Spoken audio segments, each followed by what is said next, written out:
Okay, I did quite well, right? This is good for me. Like, on your belly. This is good too. This is good.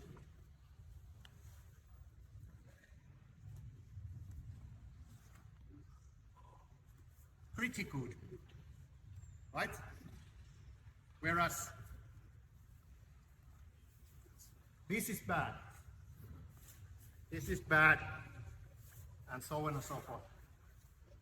You get the point that after 10 seconds we are trying to think about avoiding the bad spots and preferably get some good spots for ourselves. And then there's something in between. Let's say Gareth is a card puller and I'm a stand-up guy, and after 10 seconds we are like this. Was it good for me? Well, maybe not, because he wanted to get there and I'm a bad kind of probably in his postcard. So instead of this, maybe this is better for me. Or something like this. The point is that what we are trying to achieve is a head start in the game. So some of those good positions for me, and avoid at all costs all those positions where it's bad for me. It sounds self-evident, but not always that easy to remember. So for example, quite often we see somebody who comes from judo, this happened to me as well, that I make a nice takedown, and after 10 seconds I'm here. Did you see my takedown? No, you had your eyes closed. 10 seconds, it's bad for me. So we want to avoid bad positions and get a good position, right? So then, what are the different ways how we can get there? At least when I started with a good solid judo background, I was so annoyed with those guys who were always pulling guard instantly. Like, it was like 20 years lost for me. So didn't like it, but that still happens. And unfortunately, the card pulling is something that it's very difficult for me to even avoid. So I need to be able to still play my game, although I'm not kind of being able to do takedowns. So when he initiates like a card pull or shoot to the legs or whatsoever, I need to be able to defend myself. So one set of skills is about defending. Then the second set of skills is like takedowns that I initiate, like my offensive game. But those are very different animals. But quite often when we hear people talking about stand-up, they talk about offensive moves. Takedowns yourself. The missing part is the defensive part, when you need to be able to counter those things that most often happen.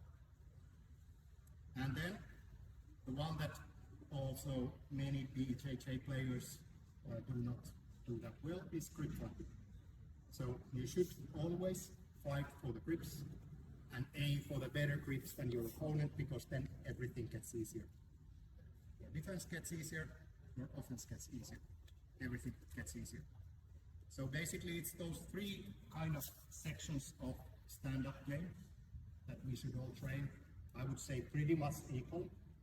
Grips, takedowns, and then the defensive play.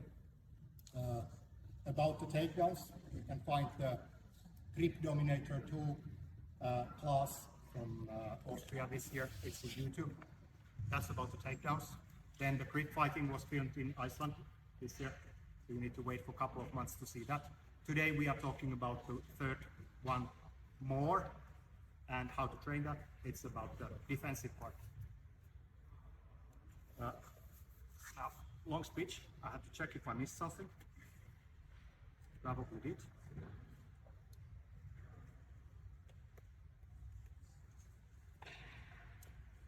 Yeah, well, I think the next part is to kind of the problem that we have in Jiu-Jitsu while we are training stand-up.